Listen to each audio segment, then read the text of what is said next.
ada maksiat-maksiat yang secara sharihul hadis itu ceplos ya hadis itu disebut mimma mimma yusabbibu suhtawah, sesuatu yang menjadikan Allah itu tidak senang. Misalnya kayak dosa rentenir, dosa menyepelekan orang mukmin, atau dosa menghalang-halangi berjalannya kebenaran. Itu adalah kalimat-kalimat atau dosa-dosa atau apa ya perilaku yang Allah jelas ngendikan itu mimma yusabbibu sukhta, sesuatu yang dadekno bencine. Nah, kemudian di luar yang sorry itu, di luar yang jelas-jelas itu, ada kemungkinan-kemungkinan yang didhawuhna Sayyidina Umar. Jadi eling-eling ya, jadi yang pokok itu tentu sharihul Quran wal hadis. Itu harus kita ikuti. Jadi ora usah kata manan, memang itu nyata. Saya ulang lagi ya. Nak ono sharihul Quran berarti ora usah ora usah sesuatu yang dianggap disembunyikan kayak ridho wa firidul walidain. Nah, di luar yang sorry itu baru ada tebak-tebakan misteri, misalnya ada orang jadi wali hanya karena tadi misalnya ano ri ning dalan disingkrehno takut ri tadi mengenai orang muslim. Terus ada beberapa orang yang bahkan ditobati Allah hanya karena minumi anjing. Nah itu yang misteri. Tapi tentu misalnya kok ada pilihan wayahe ngombeni ibu yang kehausan. Terus gue spekulasi, wah tak ngombeni asu ya nak menuntut ridhane pangeran. Nah, itu kebodohan itu karena apa? Memperbandingkan sesuatu yang sorry ya dengan yang misteri. Jadi tetap kita milih yang sorry dulu apa? Sorry itu yang eksplisit disebut Allah dan Rasul. Begitu juga menyangkut sukhtuwah. Nah, jadi resiko ngaji kitab-kitab yang berbau tasawuf memang seperti itu. Jadi memang kita tidak boleh terlalu tasawuf dengan makna yang ini ya. Jadi saya ulang lagi, apapun hebatnya Sayyidina Umar itu tetap dawe proporsional. Tadi kata ma itu ya dengan makna di luar yang sorry. Saya ulang lagi, di luar yang sorry. Kalau yang sorry ya kita ikuti. Ya, jadi tidak semuanya disembunyikan Allah, tapi ada hal-hal sing jelas untuk ridhanya Allah, kayak birrul walidain, mencari ilmu, terus ridho mek qada qadar, terus ada beberapa yang sekaruan ridho mek qada qadar malah sangat tinggi makomnya, jelas radhiyallahu anhum wa radu anah, orang yang ridho terhadap keputusan Allah, Allah akan ridho pada dia. Itu jelas aturannya. Jadi kowe nak ridho mek peparingnya Allah, maka Allah akan ridho ke kamu. Itu kan berarti satu taat yaitu ridho kepada Allah yang dadekno Allah ridho. Itu tidak jenis sing dikatama, yang disimpan atau dirahasiakan. Jadi alhasil pesan saya ngaji ku sing khatam, karena ilmu itu ya mirip wong ngomong gitu lah. Jadi misalnya ono wong kelaparan, mesti nganggep yang terpenting bagi dia saat itu adalah makan. Kok ono wong kehausan, yang penting saat itu ya minum. Terus kabeh diomongkan yang terpenting. Ikan gong diutang ya sementing ra ditagih kan. Nah, itu kan dekne ora iso nalar, dadi apa ora iso nalar ana wong kok enake mangan sate iku mergo dekne orientasine sementing ora ketemu debt kolektor. Nah, semua akan dikatakan itu paling penting, tapi tentu semuanya proporsional. Napa semua itu? Tapi ketika kita ngomong husnul khotimah, kita akan ngomong yang paling penting itu husnul khotimah. Tapi sebetulnya husnul khotimah sendiri kalau kita ngomong apa artinya kowe kepengen husnul khotimah, kemudian perilaku harian kamu tidak mengawal Islam, gak tau ngitmai Islam, gak tau ngitmai wong tua, sementing orientasinya mau husnul khotimah, itu kan ya keliru juga. Jadi walhasil kalau pesen semua yang ada di teks-teks kitab-kitab seperti ini KPU proporsional. Jadi katama ya dalam konteks yang katama. Tapi beberapa nyatanya Nabi ngendikan secara ceplos bahwa ridho Allah misalnya firidul walidain. Tidak ada kata manan. Memang ada beberapa resep sangka Nabi ini loh yang menjadikan kamu diridhoi Allah. Misalnya ridhol walidain, ridho Allah firidul walidain, ridho sama kodok qadar, terus mencari ilmu. Itu jelas di hadis ridhon bima yasna, semua malaikat suka kalau ada orang mencari ilmu. Jadi itu hal-hal yang Allah menjelaskan secara detail, secara sorry, secara ceplos, secara eksplisit bahwa itu semua mahal ridhohu, sesuatu sing dadekno ridane Allah Subhanahu wa taala. Kemudian wali juga sama, Allah menyembunyikan walinya di antara manusia supaya orang gampang menghormati semua orang karena bisa saja dia itu wali, semua orang berpotensi wali. Tapi tentu kan ada orang-orang yang jelas rawali, orang ini ketoro, kelakuannya ketoro, terus itu kan ya kata ma itu ya yang potensi. Tidak karwane wonge pemabuk, sering menyepelekan Allah dan Rasul, pemene ra salat terus. Oh tapi kan iso wae wali. Oh, itu sudah terlalu gawe-gawe cara Jawa itu karena itu enggak masuk kategori kata ma tapi jelas. Itu juga wa kata mal mauta fil umri terus ya dan seterusnya dan seterusnya. Nah, masalah Lailatul Qadar juga di sini berlebihan. Maksudnya berlebihan itu Allah menyembunyikan Lailatul Qadar di semua Ramadan. Ya tentu pendapat itu mau proporsional karena kita tahu di semua teks hadis sahih tetap keyakinan ulama Ramadan untuk Lailatul Qadar itu setelah tanggal 20 sampai 30 Asyrul Awakhir. Nama al-Asyrul Awakhir. Cuma ada orang yang mungkin persyaratannya Allah kowe tak kei tapi syaratnya ibadahnya ngeduk mulai tanggal 1. Ya, tapi tetap saja Lailatul Qadar itu fil asyril awakhir di 10 terakhir. Tapi tetap cara setare itu dimulai ibadahnya maksudnya setar ning ibadah dimulai 1 sampai 20. Tapi nak kowe misalnya duwe potensi tapi bisa saja Lailatul Qadar jatuh tanggal 1. Yaitu kharqun lil ijma' misalnya atau kharqun lil muttafaq alaih atau kharqun di jamaahiril ulama, kamu berarti balelo atau merusak konsensus ulama sing darani Lailatul Qadar fil asril awakhir. Iki ngaji karena kita tidak mungkin mengkhorku ya merubah. Jadi apapun hebatnya kita misalnya salat Lailatul Qadar mulai tanggal 1, soalnya Lailatul Qadar tanggal 2, enggak bisa seperti itu. Tetap kita meyakini fil asril awakhir. Ya jadi resiko kitab-kitab tasawuf memang apa ya hati-hati ini kadang berlebihan. Kita tetap meyakini sing sore, ya saya ulang lagi sing sore.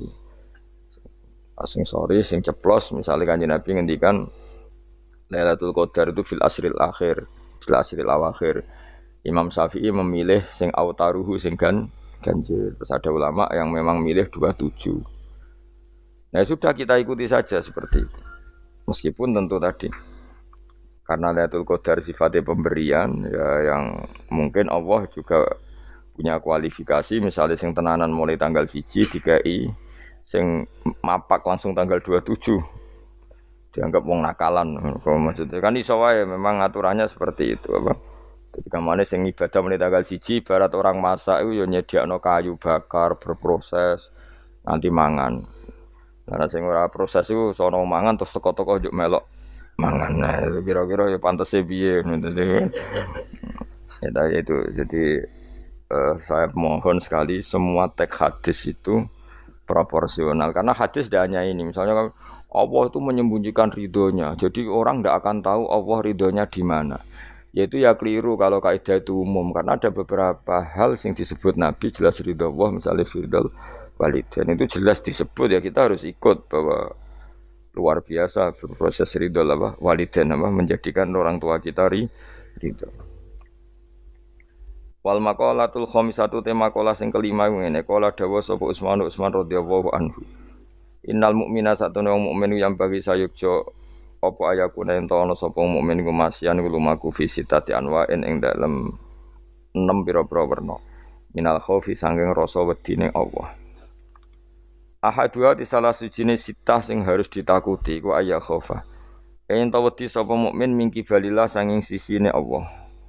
Kita harus takut bahwa Allah bisa saja ya khudain to ngalap sapa Allah minhu sanging mukmin alimana ing iman. Waktan nas ing wektu nazak. Ini tadi kalau Dawe Umar tentang 6 hal yang disembunyikan Allah Ta'ala. Sekarang Dawe Utsman. Ada 6 hal yang kita harus punya ketakutan lebih. Satu, ketakutan bahwa setiap saat Allah bisa saja ngambil iman kita waktan nas'i ing waktu nazak. Waktu sing meh mata itu jenenge nazak. Ruwiya diriwayat napa ana Mas'udin saat temen Ibnu Mas'ud iku da'a iku donga sapa Ibnu Mas'ud bihadat doa iklan doa. Allahumma do Allah inni sak temen ingsun as'alu jalu ingsun ka ing panjenengan imanan ing iman layar tetu kang ora bakal dadi murtad apa iman. Wa naiman lan ingsun jalu ing nikmat layan fadu kang ora entek apa naim. Wa qurrata ainin lan tenange mripat la tangkoti kang ora putus-putus apa qurratu ainin. Wa murafaqatu nabi kalan ngancani nabi panjenengan Muhammad sallallahu alaihi wasallam fi a'la jinanil khuldi ing dalam dhuwur-dhuwure swarga khuldi. Ada 6 hal yang orang mukmin harus serius takutnya, yaitu terutama takut diambilnya iman. Ya terutama takut diambilnya iman di waktu meh mati jenenge nazar. Buktinya sahabat sekaliber Ibnu Mas'ud selalu berdoa Allahumma inni as'aluka imanan la yartaddu wa na'iman la yanfadu wa qurrata a'yunin la tanqati. Jadi tentu kita takut sekali kalau pas dekati mati justru iman kita dicabut. Wasani utai sing kaping pindho iku ayya khofa ingin ta wedi sapa wong mingki baril hafadzati sanging sisi malaikat penjaga il katibina tegese sing nulis kabeh li amalil ibadi maring pro ngamale kawula. Ayak tubuh ento padha nulis sapa malaikat alihi ing atase wong ma ing perkara yaftadi kurang dadi keweleh sapa man. Keweleh itu dipermalukan sapa man bi iklan ma yaumul kiamat ing dalam dina kiamat. Yang kedua adalah orang itu takut bahwa malaikat yang menulis amal kita akan menulis sesuatu yang kita akan dipermalukan di hari kiamat. Ani Nabi sallallahu alaihi wasallam kala dawuh sapa Nabi fuduhud dunya. Utawi kemaluan sining donya, utawi dipermalukan ning donya, utawa ino ning donya iku ahwanu. Luwih ringan min fudulil akhirati timbang kemaluan atau rasa malu atau dipermalukan ning akhirat. Rawangi watno ing hadis sapa At-Tabrani Imam Tabrani anil Fadl sange Fadl qalan Munawi ail aru tegese utawi cacat al hasilu kang hasil li nafsi kedhiawaan min kasfil aibi sange kebukae aib fidunya ing dalem dunya bikos ditanasuli kelawan nejo bela diri misale min sange wong iku ahwanu iku luwe napa ringan mingkit manihi tinimbang kasimpene aib ila yaumil kiamat itu meko maring dina kiamat. Hatta yang tasyiro kesigo gumedar apa app wa yastahiru lan masyhur apa app fil maqmuki ing dalam panggonan hisab. Walidalan krana ara iki lama waqo asmangsane tumiba sapa ba'du sahabat sebagiane sahabat fi zina ing dalam zina. Wa arafalan ngerti sapa ba'du sahabat hadal hadis ing kila hadis akor mongko ikrar sapa ba'du sahabat bidzalika lan mongko-mongko zina. Lahu maring Kanjeng Nabi. Liyahudda supaya ngekhat sapa nabi hu ing iki ba'da sahabat. Walam yarjilan ora mencabut sapa ba'da sahabat anil ikrari sang ikrar. Ma ta'ridi semertane oleh memtokno Kanjeng Nabi. Mentokno itu menawarkan nabi lahu maring ba'da sahabat birujuki kelawan rujuk mencabut ikrare. Li ilmihi krana ngertine ba'da sahabat bi anna fadihatahu. Lan sak temene rasa malune wong fid dunya ing dalam dunya bi iqamatil haddi lan dilakonine had. Iku ahwan iku luwih ringan min fadihatil akhirati timbang malu ning akhirat. Jadi walhasil kemaluan sing ana ning donya, rasa malu dipermalukan ning donya iku luwih ringan timbang nanti kita dipermalukan ning mahsyar di depan umum. Jadi misalnya mau kaya ya contoh paling gampang tadi. Kowe hasud mbek wong ning donya iso mbok sembunyikan, nanti dipermalukan Allah ning akhirat karena kamu duwe rasa hasud. Apalagi kalau ngenteni jatuhe wong soleh, jatuhe wong alim, orang-orang yang berkontribusi terhadap agama ini. Terus ke hasud mbok arep-arep jatuhe lho nanti dipermalukan di hari napa? Kiamat. Itu luwih ngeri kalau kita punya dosa yang kita nanti dipermalukan di hari napa? Kiamat. Wasali sute sing kaping 3 iku aya khofaen tawa disapa wong mingki bali setane sanging sisi setan. Ayub tilain to batalo sapa setan amal ing amale wong ai sholihat sing amal saleh. Amal soleh yang kita lakukan lama puluhan tahun, ya mau misalnya kowe ngurmat yatim puluhan tahun ikhlas, tapi setelah dia jadi dokter atau jadi orang besar ketika lupa kamu terus kowe getun karena ngamal sama seseorang yang nggak bisa balas jasa, berarti amal kamu itu dibatalkan. Mulane kok ora ana wong alim kecuali cuek karena tadi, tapi kadang masyarakat itu ya angel kandangan. Hampir semua orang alim itu enggak suka kenal santrinya, bukan karena enggak mau, bukan. Karena tadi sebetulnya ingin sebar mulang ya wis mulang. Karena kalau kenal takutnya itu memanajemen atau ngatur-ngatur. Engko akhirnya terus nek gak dituruti seakan-akan wong ngajine mbek aku kok gak nuruti aku. Sehingga banyak orang alim yang milih cuek itu yang ditakdir kenal ya kenal, yang ndak itu sebetulnya hanya untuk menjaga ikhlas ben tidak selalu mengatur-ngatur. Kena ngatur-ngatur ujung-ujungnya itu hadun nafsi. Hadun nafsi bisa membatalkan amalnya dia mulangnya itu tadi. Ya masyhur banyak orang alim yang nggak mau ditemuin muridnya. Bahkan Sufyan Ats-Tsauri itu masyhur. Yang boleh sowan saya harus yang nggak pernah ngaji saya. Yang boleh ketemu saya yang tidak ada urusan ngaji dengan saya. Karena takutnya tadi. Karena takutnya tadi misalnya ada orang alim ngajar 10 tahun sama orang itu. Terus orang itu jadi orang kaya raya sukses. Kadang-kadang kan manusia ingin sesuatu karena gak dituruti ngundat-ngundat tak ulang kok gak loyal gitu. Itu jadi terus banyak ulama yang milih cuek wis. Ditegur ketemu ya ketemu ora ya wis. Ya tapi ada saja ulama yang nganggo syariat. Justru dikumpul lo ben ada ikatan sampai alumni, mbok ikatan sampai macam-macam. Ya tapi itu ijtihadnya orang macam-macam. Nah, yang jelas pastikan bahwa semua itu tidak hadun nafsi, tidak karena keinginan itu. Itu memang berat apa ya, aturan-aturan menjaga ikhlas itu berat. Yang jelas saya pastikan nak ono wong gawe perkumpulan grup alumni ngaji atau alumni apa saja asal ndak nafsu gak apa-apa, tapi kalau kira-kira itu nafsu ya ndak usah diteruskan karena nanti takutnya barang yang kita lakoni misalnya kayak kula mbek jenengan kan ngaji Jalalain Amam, saya tentu suka nggak kenal kalau nuruti karena itu lebih aman secara ikhlas, tapi kalau terlalu begitu nanti takutnya nggak ada silaturahim, nggak ada penguatan agama Allah karena nggak ada muwasalah, nggak ada sambung menyambung.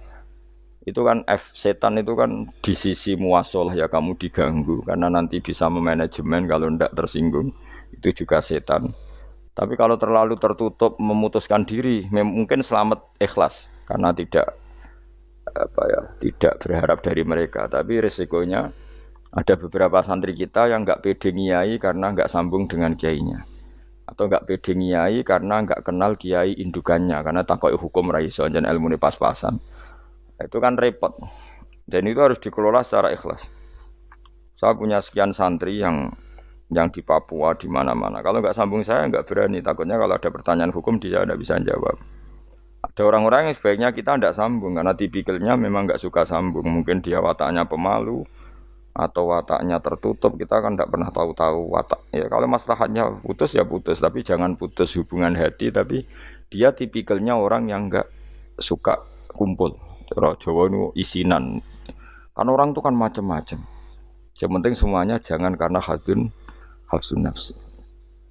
Itu eleng-elengnya. Terus makanya Sufyan Ats-Tsauri masyhur. Soalnya muridnya itu moh tenan. Karena dia takut kemudian menuntut haknya sebagai guru. Nah korek sab'ah yang terkenal Sayyid Hamzah Az-Zayyad. Itu dia pernah ada orang sowan, ya Hamzah saya ini punya utang banyak, tolong bilang sama Muhyiddin jenengan yang kaya supaya mensafaati saya. Jawab Hamzah, saya minta air putih sama santri saya aja nggak pernah, menyuruh santri saya supaya melayani saya saja saya tidak pernah. Karena takut itu saya mengkonversi mulang saya menjadi loyalnya santri-santri dan itu menjadikan amal dunia. Itu orang dulu itu macam-macam menjaga ikhlasan sampai se ekstrim itu. Ya tentu tidak semua ulama seperti itu. Ada ulama yang suka ngongkon santri karena biar dapat barokahnya khidmah. Ada ulama yang suka minta tolong santri supaya mereka terbiasa khidmah. Itu kan istihad. Yang penting pastikan diri kamu tidak ada hadun nafsi. Itu semuanya motifnya itu nafsi itu jangan. Karena tadi kalau kamu terlalu tertutup, terlalu terputus, nanti nggak ada kekuatan Islam dalam hal silaturahim. Makanya dari Imam Ghazali ya tidak semua ulama kayak Hamzah Az-Zayyad, tidak semua ulama kayak Sufyan Ats-Tsauri. Tapi juga kamu jangan terlalu manajemen. Kira wabe umatem mbok anggap aset. Akhir rombongan umroh sepiro umat sak lagi terus dihitung ngene. Terus itu kan ya terus repot semuanya diasetkan apa? Semuanya diasetkan itu ya bahaya betul itu.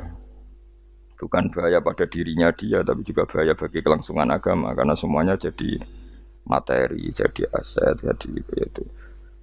Ya sudah kita ngikuti aturannya Allah dan Rasul. Ya nak cara kula paling gampang ya salami wae alami nak sing ditakdir Allah kenal ben kenal ora ya wis penting wis buen ngono kabeh. Ya sudah darhum sudah sementing tadi ikhlas. cek kamu memilih tidak kenal ya yang niat ikhlas, milih kenal yang niatnya ikhlas. Sesuanya semua itu tidak hadun nafsi. Yang jelas